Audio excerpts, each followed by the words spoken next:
You don't go to the death house for selling dope or stealing cars. If you can break into the house of an 87-year-old widow woman and you can beat her and you can rape her, steal everything she's got, and because she's reluctant to give you the wedding ring that hasn't left her hand in 65 years, you put a pistol right here and blow her head off. If you can commit that kind of crime, you deserve the death penalty, and I have no problem at all executing anybody who would commit that kind of crime. And those are the people who you deal with in the death house.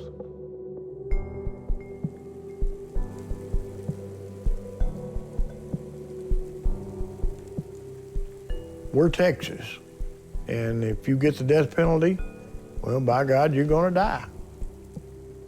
Why are you not televising it? Why are you not saying, okay, hey, look, Wednesday night, death night. We're gonna kill the guy who did this. If you slap me, I'm gonna slap you back. You insult me, I'm gonna slap you. People all over the world talk about us.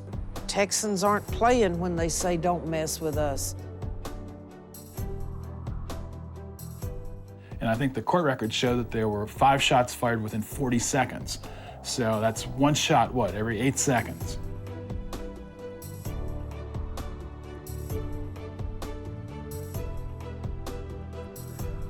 This story is told from the point of view of the children, which I don't really think you never hear, what about the kids?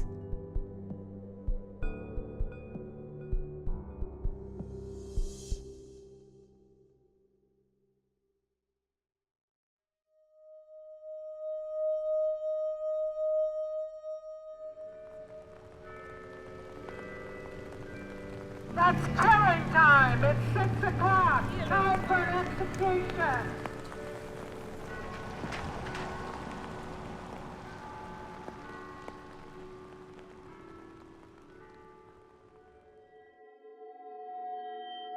What was your childhood like? As far as I really remember, wonderful. I remember playing with Barbies, and my dad came to Baton Rouge and built me a Barbie house, and it was wonderful. And I mean, the only difference between me and any of my friends was that my dad lived in Dallas and I went to see him. I mean, everything was very well hidden from me. I don't even know how I found out that he was abusive to my mom. The judge said to me, you know, I've been a judge for 20 years. I've seen everything. I've done many, many criminal trials. I've seen many criminal people in and out of my courtroom. But I want to tell you that you need to take this very seriously because this man is a sociopath and you need to be afraid for your life from him because he could very well next time be before me and you won't be here to tell your story. Oh, when I attacked Michelle, I wouldn't really call it attack. Went up to her while she was walking down the sidewalk and I said, you're gonna have to learn this lesson. And I just held her by the shoulder and I popped her in the head twice. And, you know, she moved her head the wrong way and I snapped her nose. The first blow that he hit me was in my eye. And it was like I felt my eye hit the back of my head and come forward. But then he hit my nose, which broke my nose. The bone punched through right here. And she fell down and I just walked away. She said I struck her about 20 times, but she was unconscious before she hit the ground. And then my jaw, which dislocated my jaw. And then I had like a big bruise here. And as I fell, he just kept hitting. And once I hit the ground, then he just started kicking. Well, the fact that she got me put in prison, she knows that the bullshit she pulled, the only way to keep from sending her front teeth flying out her asshole is to have me behind this glass. Because she's a bitch, and she deserved to have the shit knocked out of her, but you know, what the hell. And he quit and ran and left. And I know that Ultimately, the neighbors had told the police they felt that had they not run him off, the two of them, that he'd have killed me. That was just, you could see in his face the intent to kill me at that time. And when you think about that incident, how does it make you feel? Makes me feel like I should have killed her. She's such a pain in the ass. And she couldn't take a lesson.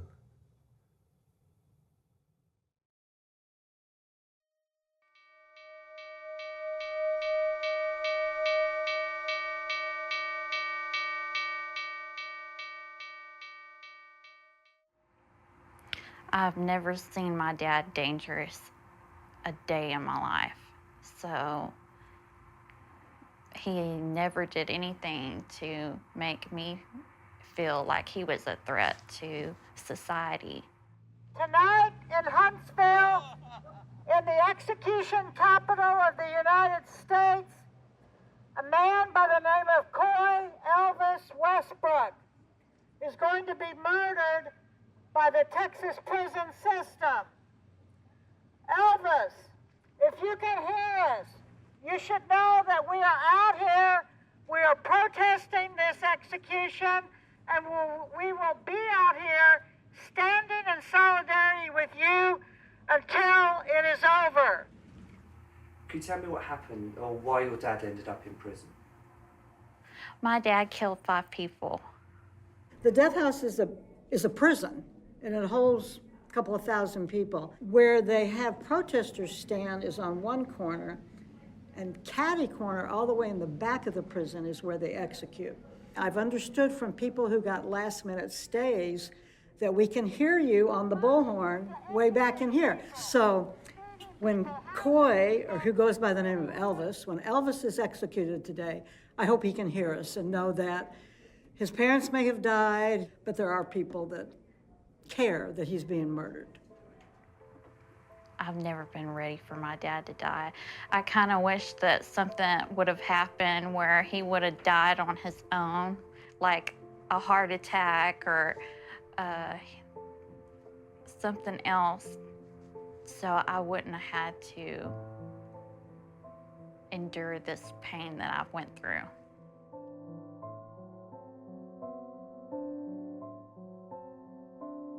Okay, so tell me what your dad was like. He was a kind, loving father. Was my childhood happy?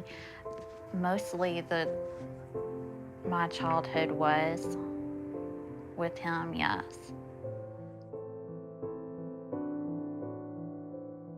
I understand that one of the victim's brothers is in prison. In fact, he is incarcerated at the Walls Unit. The Walls Unit is where the executions take place. It's so crazy. I was in the law library the day they was taking him over to execute him. And I was, I was trying to see how I felt about that, because the warden called me out. He says, hey, man, we're fixing to bring this guy in here and we're gonna kill him. How are you gonna act? I need to know how you're gonna react to this, are we gonna have any problems?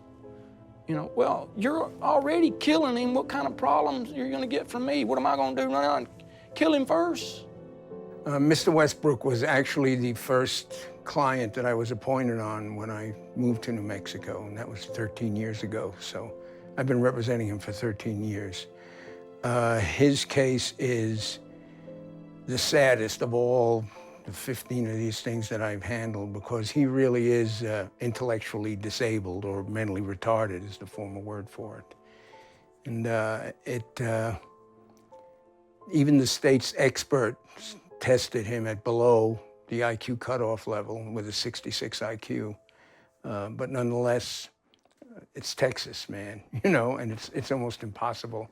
I mean, unless you're barely functional, it's impossible to get your death penalty taken away for mental retardation. If you don't have a speech impediment and you're not winking, blinking, drooling, look like you've got Down syndrome, you don't qualify.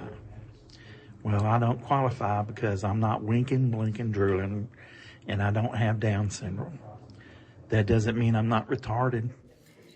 The psychologist that tested him was a man named Denkowski. who has been discredited and no longer allowed to testify as an expert witness in cases. He ruled that this man had an IQ of 66, which is very low. But then the district attorney told him to check it again, and then it went up because he was getting paid. So that's kind of the story of justice in Texas. Those with the money get what they want, and what's the saying? Those without the capital get the punishment. Well, they tried to say I had a 92 IQ, and there's no way that I could have a 92 IQ because I wouldn't do any of my homework. I wouldn't do any classwork. I was a straight F student.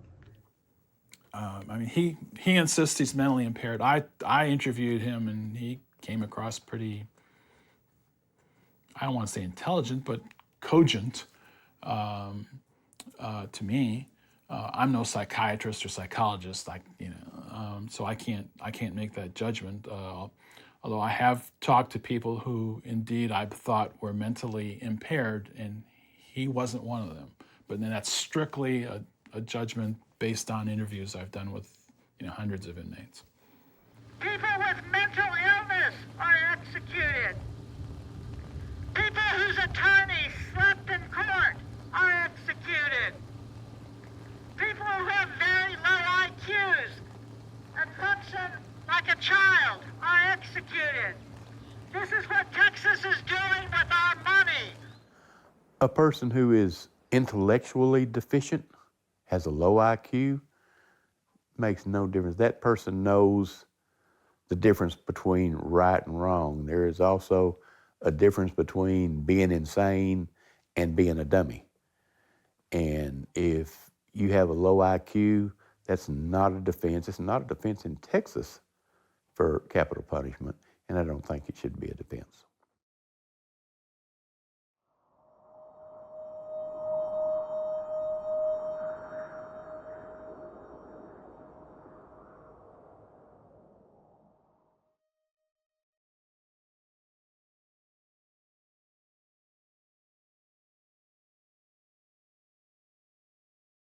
Do I think I was a good father to liberty and faith? Yes, I mean, I tried to be. Faith was a tomboy. She played soccer, didn't want to wear a dress. Now, Liberty was in princess costume almost every day. Oh, gosh. My fondest memory of my daughters, well, I have another daughter. She's 30 now, Christy. All right, two. When we used to all get together and go somewhere, it was a kind of a little bit of a three-ring circus, if you can imagine. Three highly energetic, fun little girls just having a great time.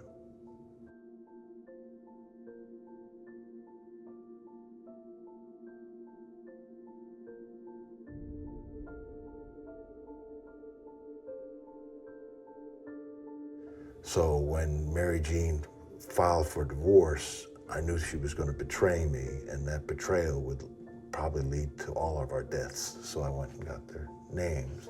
I mean, everything was very well hidden from me until that Christmas when he beat up Mary Jean in front of me. That I knew any part of that. I mean, he had never laid a hand on me. He rarely even yelled at me. The parole officer actually called him and said, "We need to come get you. Another complaint's been made. You're in violation of probation. We need to come pick you up." And he said, "Well, give me one more day. Just let me have one night with my girls, and I'll turn myself in tomorrow." And somebody's kicking themselves that said, okay. The younger one, Liberty, had hidden up under the beds. She had to pull her out from under the bed to make her go to see her dad. They had begged their mom not to make them go, and she could not defy the court order because it was a court-ordered visitation. The girl's mom was so terrified of him that she met and did the exchange of the girls, I believe, in a public parking lot. And then delivered them to John, and they got in the car and went to the back window, and I can't imagine this as a mom. But the last thing she saw was the girls just with their face plastered up against the window, waving goodbye to her in that parking lot.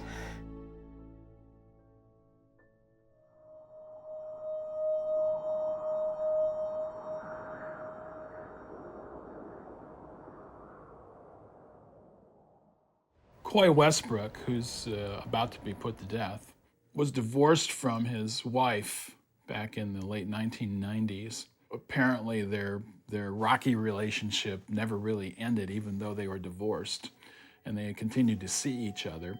He shows up at her apartment just east of Houston in a place called Channelview, thinking that they're going to get back together again, only he finds that there's a party going on at her apartment with her roommate and 3 men who were there. Well, it began about between 9:30 and 10, and when I walked inside the house, I asked her, I said, "What's all this?" Had no earthly idea who they were. She tried to tell me, "Well, you remember Kelly Hazlitt?" I said, "No, I don't remember." And if it was one of her friends, it was probably somebody that she'd been in bed with.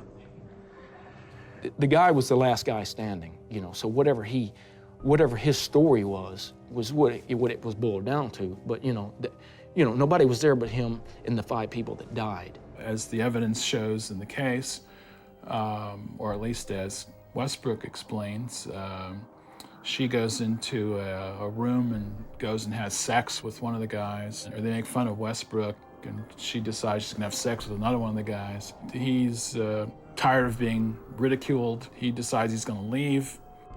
I sat there long enough to have 3 or 4 beers. I finally decided that enough was enough. I'd had enough, you know. She didn't really want me to come home, because if she had, these people wouldn't have been there. And she had already went into the bedroom with one of these guys, and I told her girlfriend, Ruthie, I said, "Well, when she comes out of there, you tell her I left." And I said, "And tell her don't be calling me and don't be bothering me." And I said, because I'm done, I'm through, this is it. My brother that he killed, he was the first member of my family that had passed away. And it really, it tore my family up. I mean, it killed everybody inside. I mean, it was like he didn't just kill my brother, he killed my entire family. He's a man that shouldn't be executed. He obviously needs mental health care, and I don't know if he has just a low IQ or else he has a mental illness, but he's got mental issues, and he should not be up there in that death house waiting for them. They're probably putting the IV in right now and getting him ready so that at 6 o'clock when the witnesses walk in, they can open the curtains and they can see him lying there and they'll kill him. As the saying goes, why do we kill people who kill people? To show that killing people is wrong.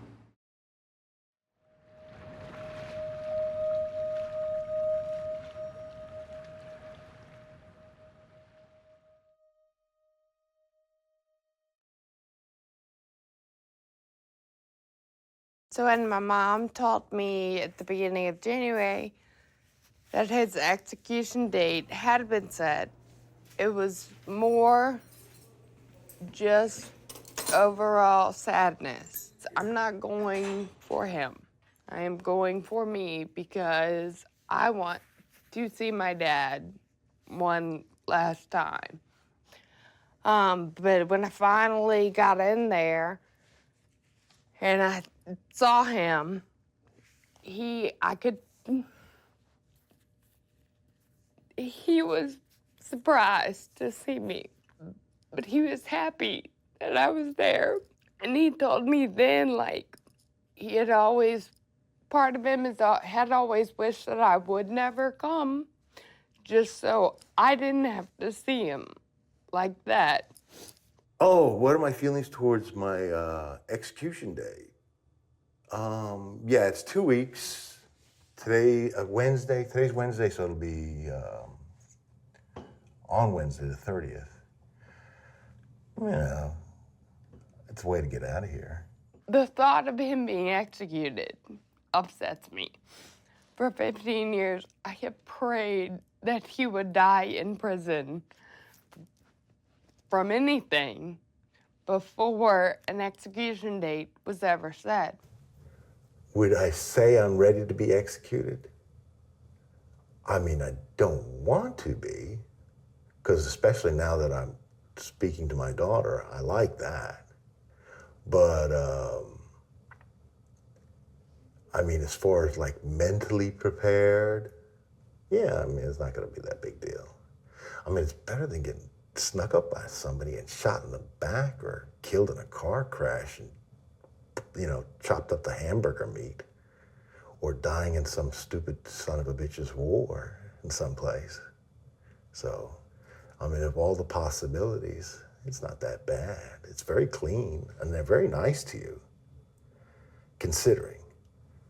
I mean, you could die of cancer and have some big giant growth on the side of your head or your brain being tumored.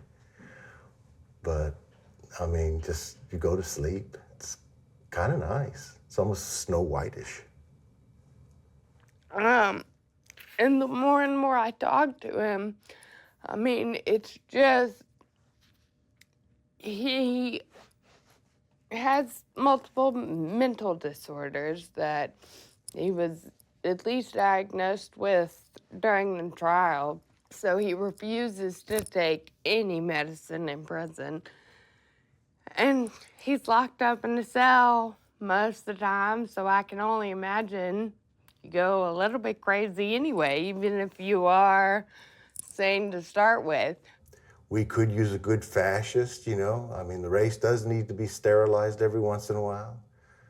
I mean, don't be afraid of violence. It's good for you. I mean, there's three things that make our existence, right? Art, fucking, and killing. So, art, fuck, kill.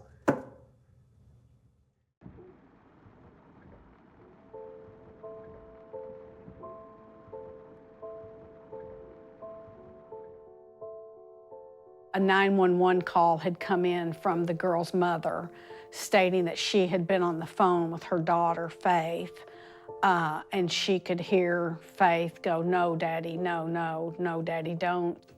And so Mary Jean, of course, is immediately thinking, John, or saying, John, why are you doing this? Why are you putting the girls in the middle of this? Their mother had sent them to tell me that I was going to prison, and I found out that they had taken away my Second Amendment rights to own a gun. And then the next thing she hears is the gun, the gun being fired. And so she screams into the phone, "Run, run, girls, run." I was driving down the street, going to go back to the station to fill out an accident report. And the mother was out basically in the middle of the street flagging me down. She was all excited, and I asked her to try to calm down and tell me what the problem was. And she said, I was on the phone with my ex-husband, and he had my daughters. She said she heard her daughters say in the background, "Why are you putting Daddy in jail?" And then she heard the daughters saying, "No, Daddy, don't." And it was obvious when I walked into the door where I could see Liberty. She had tried to run. She had heard her mom, I think, and she had tried to run to the front door.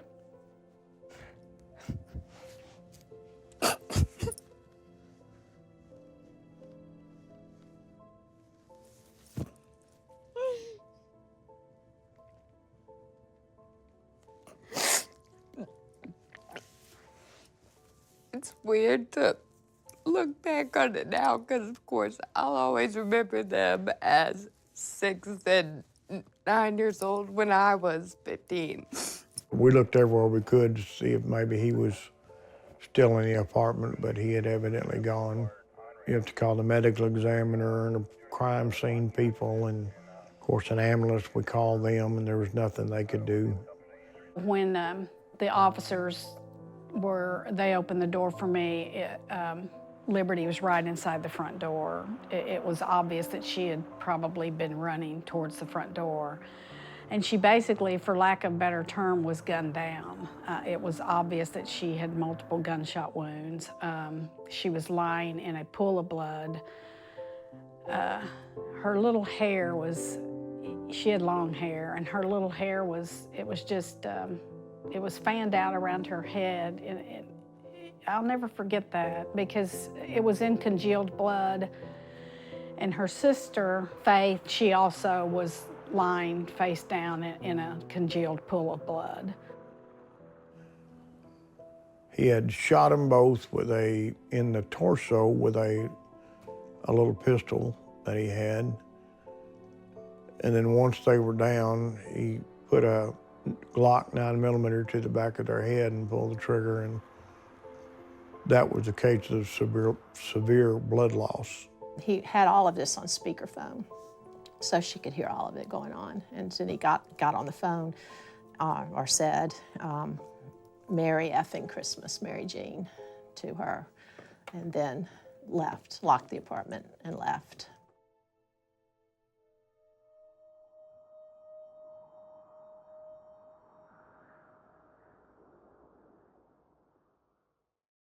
Should Elvis Westbrook be executed because of his mental disability? No.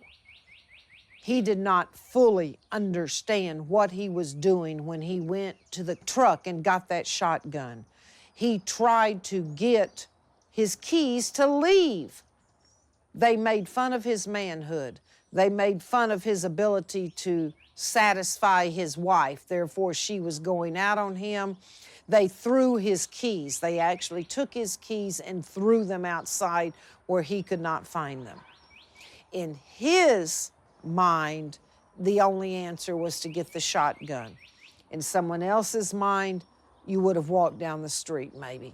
So I pulled my deer rifle out because I carry guns with me regardless. I went back into the house, and just as soon as I went through the door, I told Ruthie, I said, look, y'all need to go on and give me my keys back. I said, you got my keys? I want my keys. I said, I'm leaving and I'm going home. And I said, just leave me alone. And she said, we're gonna kill you. We're gonna kill you and throw you in the back of your own truck and take you off and dump you off in a bar ditch somewhere and leave you for dead. Which typically that's Ruthie. I mean, she just runs her mouth a lot. But I'm sure he had a flashback of being bullied in school. You're dumb, you're short, you're fat, you're ugly, you're stupid. How many insults can a human being take before they explode? All of his life he had been bullied. All of his life he had been made fun of. This is the one night that he exploded. Those people throwing those keys and making fun of his manhood was the breaking point for Elvis. And he went outside and got his gun, and he thought he was just gonna scare them, but when they come back in, they started taunting him, and so he just shot the people.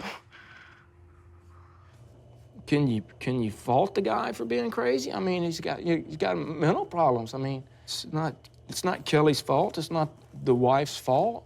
It's not the guy's fault. You know, the guy's got problems. You don't just go and kill 5 people, and if you're not insane. I mean, so to say that warrants killing him, if you're not in your right mind, you know, you shouldn't be held to the same standard as somebody who decides, hey, I'm gonna go rob these people, and I'm gonna shoot them in the face, or I'm gonna shoot them in the back running out, or whatever, if they're trying to get away, leave no witnesses. It wasn't, thing is, it wasn't like that either. I told her, I said, look, you're sitting here talking to a guy who has a loaded weapon in his hand. Do you really think I'm gonna let you kill me?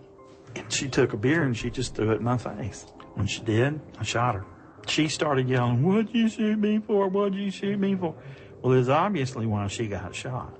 And then right after she was doing these 2 guys got up off the couch, they started running toward me, and I shot them. Maybe I would feel differently if it was, you know, if I knew that the guy was just, you know, a cold-blooded killer and was out there trying to, you know, kill people and just doing it, maybe that would be different. I don't think he intended to do what he done. Rogers was headed toward me when I shot him. The bullet went up his arm, through his armpit, and out his back, and it blew out his shoulder blade. And a .30-06 don't play around. He ran out to the yard screaming, call the police, he's killing everybody. Well, I guess I was, you know, seeing that they charged me. I didn't know what they were going to do. As far as I'm concerned, they were after the gun. Well, according to the television cameraman, an anti-death penalty group filed something at the last minute, late this afternoon. So, yeah, but they're saying that they just... I don't know. What'd you find out? Last appeal was rejected. Huh? Ray Hill knows nothing. Oh, no? So I don't know who filed what and if it's delaying the execution or not, but something's off. This doesn't usually happen. And I tell you what, I was up in the law library and I asked the officer, I said, sir, you know, did they kill him? And he says, oh, well, he says, I guess he got to stay because, no, they hadn't done it yet. And you know what? I felt good about it. I did. I really felt good because killing him didn't help anything with me, man. You know, it's another life death. You know, and I kind of felt sorry for him, man. I really, you know, I wanted to cry for him. You know, I wanted to cry for my mom. You know, now it's, you know, it's like bringing it all back again. You know. She was having sex with this dude in the bedroom and went in there, kicked the door open because the door was locked, and she realized what was going on, I guess, and she hit him in the chest with both of her hands, and she hit him so hard he bounced up off of her onto his feet at the end of the bed, and then she tried to roll off the bed, and as she was rolling to get on the floor, I shot across the bed at him, and of course that's when she got hit in the hand with a slug. I mean, I wasn't aiming at her, and I didn't intentionally kill her. They just, you know, you can't control bullets, what they do.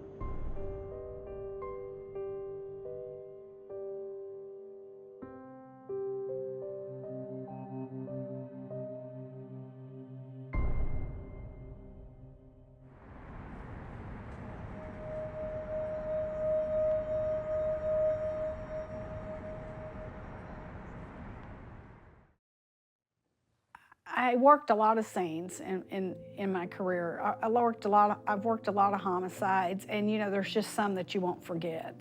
There's probably a handful that I won't ever forget, and these little girls will be one of them. It's extremely upsetting, and I felt that I owed them, because they had no voice any longer, to stay with them until we moved them from the loft. And my shift was over at 11, and I remember calling my supervisor and saying, can I work overtime so that I am with them from the time I arrive till the time we get them to the back door of the medical examiner's office, because I didn't want them to be alone. So I did, and I think I got home at 3 a.m. that night because I just didn't want them to be alone. But I didn't sleep that night, and for 2 more nights I didn't sleep. Just such a scene that, you know, you don't know what to, you're trying to cope with it some kind of a way, and I don't think even somebody, say, psychiatrist or psychologist could deal with it, you know. You have to put them in a body bag, and it's just, it was just sad. They were little bitty girls. So it's you know, you don't think it bothers you because you do your job, and I didn't cry at the scene, and I don't think I even cried when I typed, but I cried later when I think about them. Oh, how did Faith and Liberty die? They said they died of gunshot wounds. So there's nothing about that you remember? Not particularly, no. I think it was the police called us and said that they had found him. But he had gone and picked up a girlfriend right after that, and then went next door to a tattoo parlor and had 2 roses in barbed wire tattooed on his arm for faith and liberty. Yeah, the night that I was arrested, I had the roses. Do they have any significance? Yeah, I love roses. Probably the easiest thing would have been if he had killed Faith and Liberty and then himself. But that's not my dad. I mean, I don't think a narcissist thinks that way. They're not gonna hurt themselves.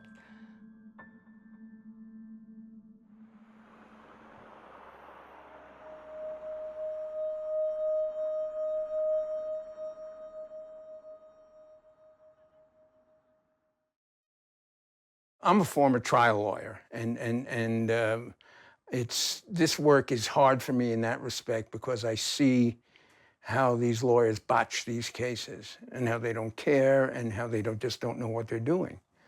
And so I can't guarantee that I would have won it, but obviously his guilt was beyond question. But I think we could have avoided a death penalty on his case. I think we could have gotten a jury to give life because the guy was basically, this is a silly thing to say, but he was harmless. He really was, I mean, his parents had to support him.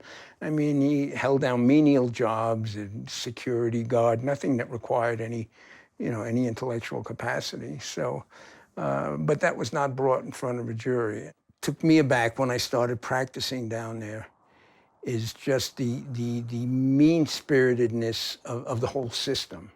I mean, they really want to kill people. It's not a question of doing justice, I mean, the courts, all the way up, all the way through it. It's breathtaking. So I've been doing this 13 years now, and finally, I guess about a year and a half ago, I finally got one person off death row.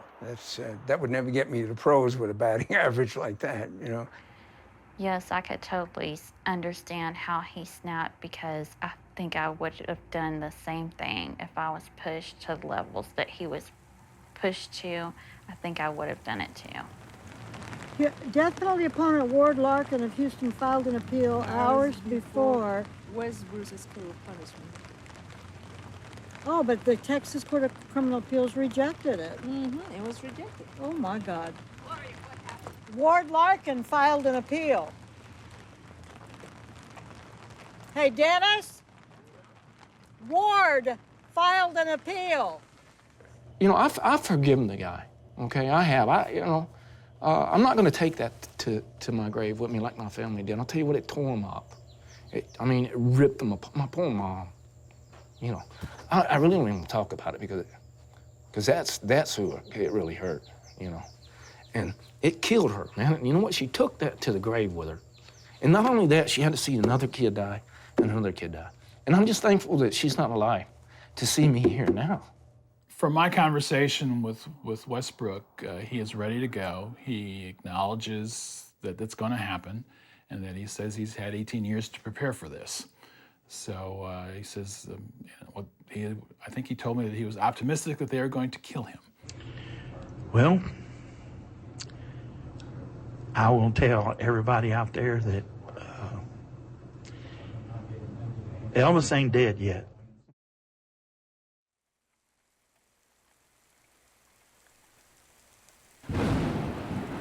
Boy Westbrook was executed this evening about 2 hours later than he could have been because there was a late appeal filed by a death penalty activist in Houston. The highest Texas court rejected the appeal, said it was improper for it to be filed. And the thing is, he got a 90-minute reprieve. Could you think of anything more horrible than strapping you down and, oh, well, wait a minute, we're going to hold on this. Maybe they're going to look at your appeal. Maybe you don't deserve the death penalty. And then you sit there for 90 minutes. Oh, sorry, guy. It didn't work out for you. We're going to go ahead and kill you now. What did I do on the execution day? I went and visit him for the last day. I went up there and I ate with him snacks and food, and we just talked about things that we needed to get out of the way and to make sure everything that was fine, and that I knew that he loved me. And then I drove to Huntsville, and I sat at this church and waited till it was over, and I cried that day, and it was really an emotional day for me. We walked into the death chamber. Westbrook was strapped down to the gurney. He looked at the folks who were coming in. The warden took a step and looked down at Westbrook, asked him if he had anything to say. Westbrook said he did, and then he apologized profusely for what had happened with the killings. Said he wished he could bring the people back, and also said he wished that things could have turned out differently. And he expressed love to his daughter and to what he said were all of his supporters. And he took 2 deep breaths. There were about 4 snores, and then all movement stopped. We stood there for, nearly 15 minutes until a physician walked in and examined him and pronounced him dead at 8:04 p.m. local time. There was then a sheet pulled up over Westbrook, and we turned and filed out. Nobody wins, do they? I mean, can you say it's better now? Anything's better? I mean, if you're gonna, promise you, if you wanna punish somebody, make them wake up every morning and know that they're not gonna go anywhere except over there to get them some mushy carrots, you know, some mystery meat. I mean, for the next 14 years of my life, if the courts doesn't do anything, I'm suffering misery. It'd be like dying every day when I wake up. Every day I'm gonna be dying. The first thing I'm gonna do is wake up in the morning. My stomach's gonna turn. Another day.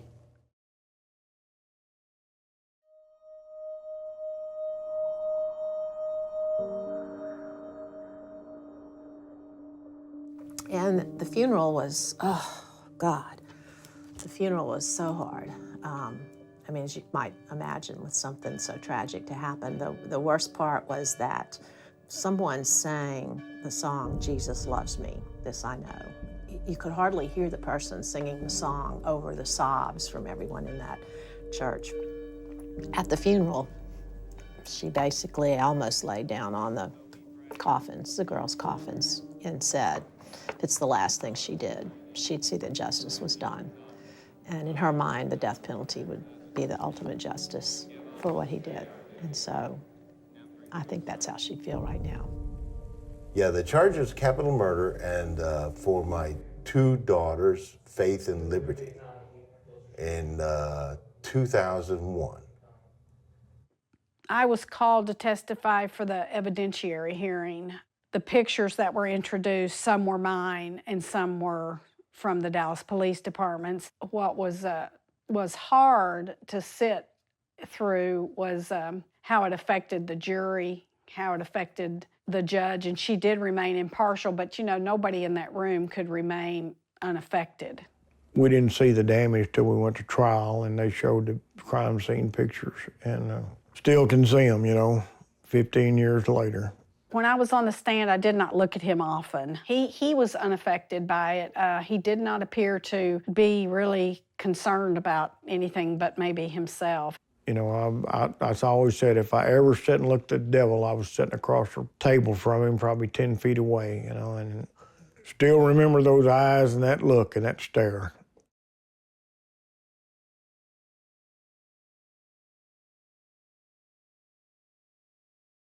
The death penalty part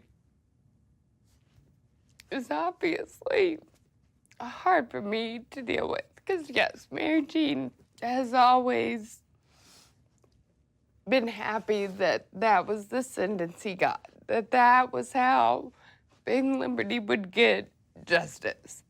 The reason that he killed the girls, you know, it was revenge to the mom against his ex-wife, and I think he wanted to take them away and make her suffer as much as he could make her suffer. And of course, a mother would suffer much more from the loss of her children than she would suffer from the loss of her own life. And so he did the most heinous and most unimaginable thing he could do to her and took her children away.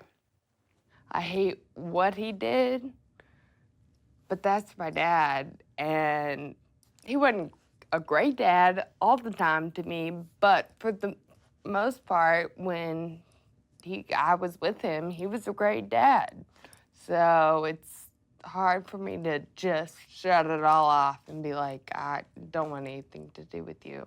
Yes, when Christy comes to see me, I feel very badly that she had to have all the emotional distress that entailed her losing her sisters, and what that must have been for her at, I think, 15 years old. Yeah, I regret that a great deal. That affected her life the way it did. But I imagine that her stepmother trying to have me killed and have me put in prison falsely would have also detrimentally affected her life, too. In a very unique situation. And I think for the past 15 years, part of why it was so hard for me was that there was nobody to talk to that had any frame of reference to what I was going through. Anything I'd like to say, Christy, if I didn't see her again? Well, obviously that I love her very much and that she means the world to me. I wish things had been different. I am so glad that it happened this way, that Faith and Liberty aren't here to go through the pain that I'm going through.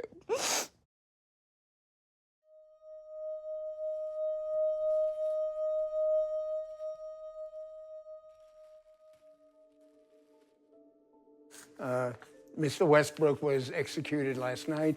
I spoke with him on the phone yesterday afternoon, and in my mailbox today I have received a letter, which I will open.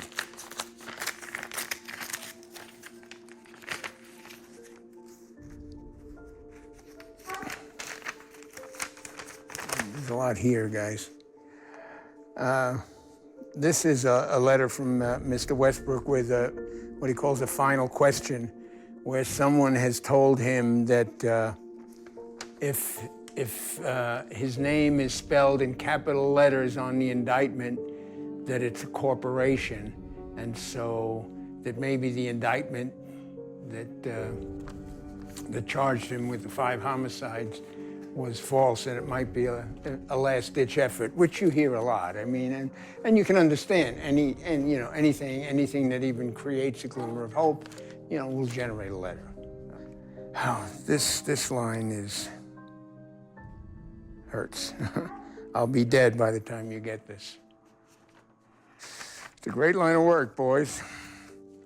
Yeah. Great line of work. Having my dad executed is it's very raw. It's very raw moments in my life that I wish that I never had to endure. Kelly Haslip was one of the victims. I spoke to his brother, and his brother said, "Oh, I don't think that your dad should, or I don't think Coy Westbrook should have got the death penalty." How does that make you feel?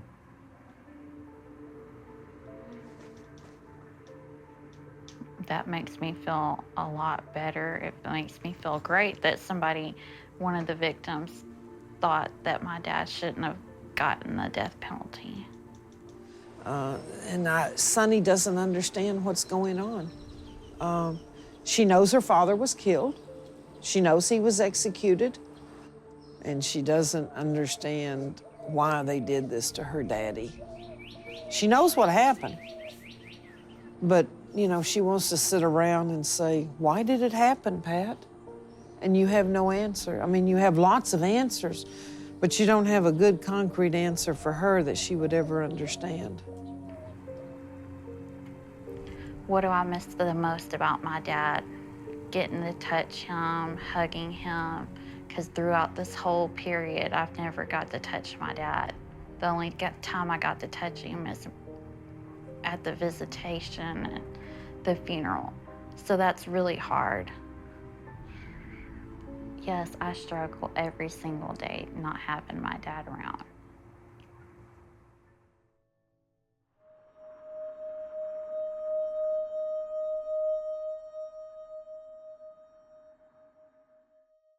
I mean, this has been a miserable 15 years. I've always, now, once it happens, it's done. It's the final chapter of the story. Maybe I can finally move on, not be the girl whose dad is on death row.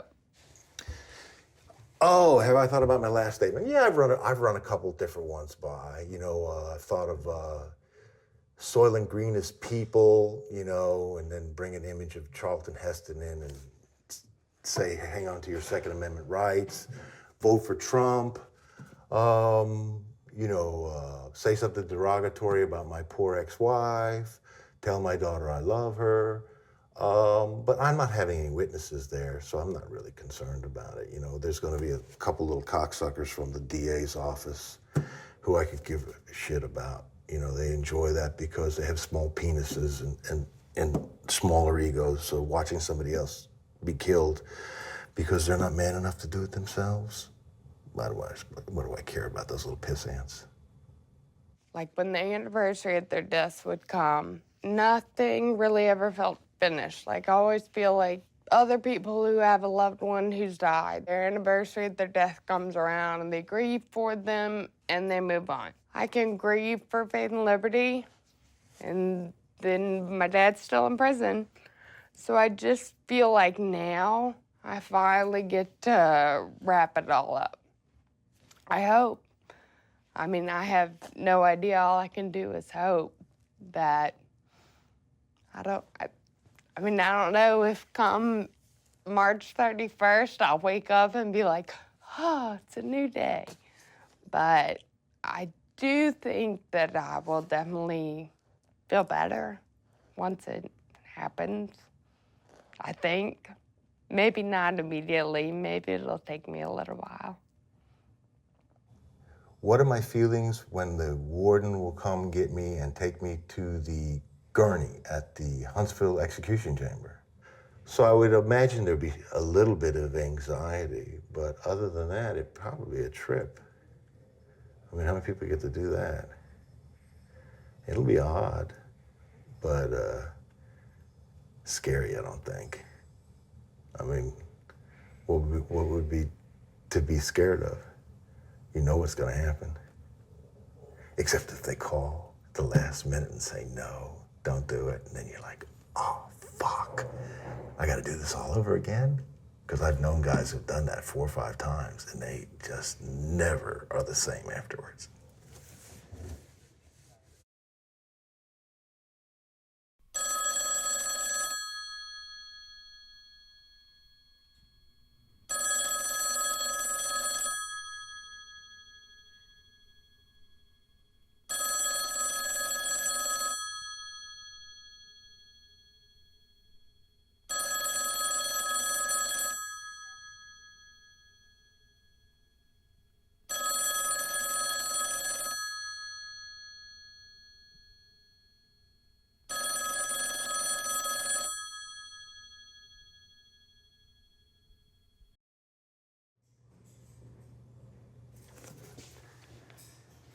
Miss Wyatt, they done. When I found out he got the stay, it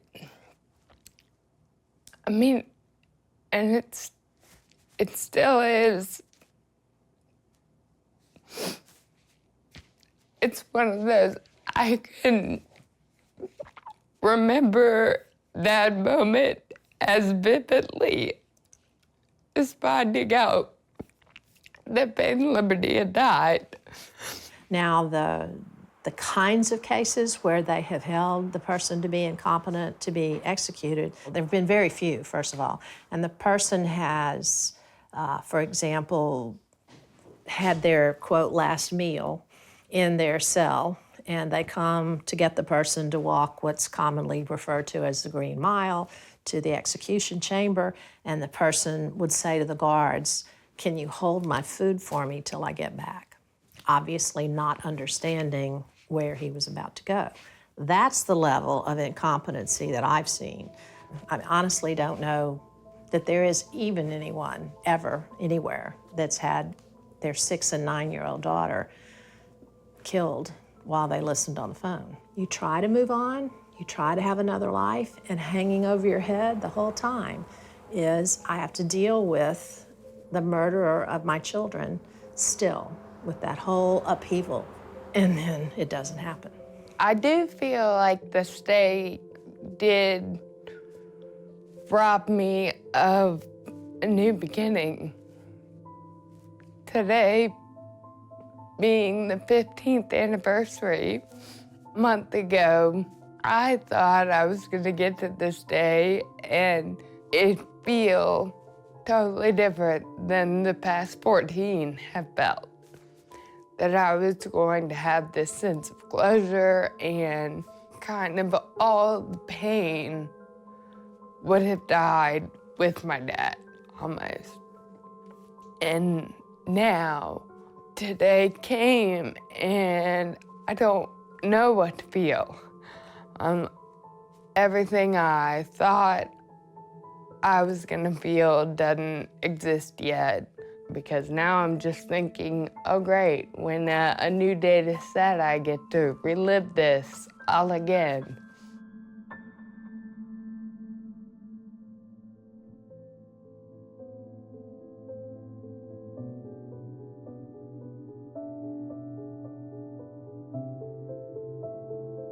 Thomas, this is Simon. They're from the United Kingdom. Thomas, Simon. All right, I got your time starting. I got you starting at 12:45. I'll give you 10 and a 5 and a wrap. Perfect. Okay. Okay, we're good? Yep. Sound, can we do a sound check?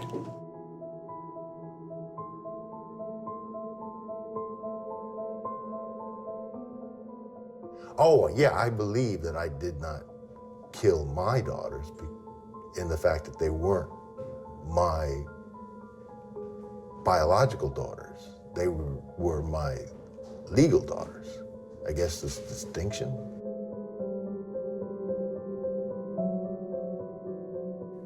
So you think the reason why you killed your two daughters was because you were drugged?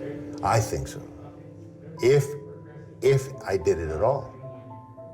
And that is, again, I mean, I think I didn't, but, you know, obviously they'll convince me and anybody else that I did, but if I'm not aware of it, do I think I'm insane? And I would say, no, I don't think so, but then that would be catch-22. I mean, if I did think I was insane, then I would probably not be insane, right? So I think that's how it works, at least Joseph Heller's version.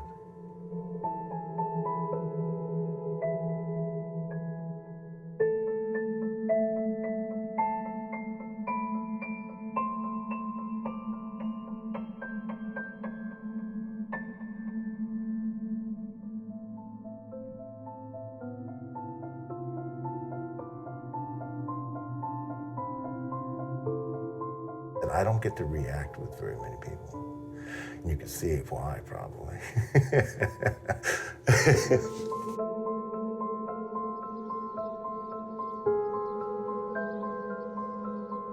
Tonight, John Battaglia was executed. When the warden asked if he had a last statement, he said, "No, well, hi, Mary Jean. I'll see y'all later. Go ahead, please." It was at that point that a lethal dose of pentobarbital was administered. Battaglia lost consciousness and was pronounced deceased 22 minutes later.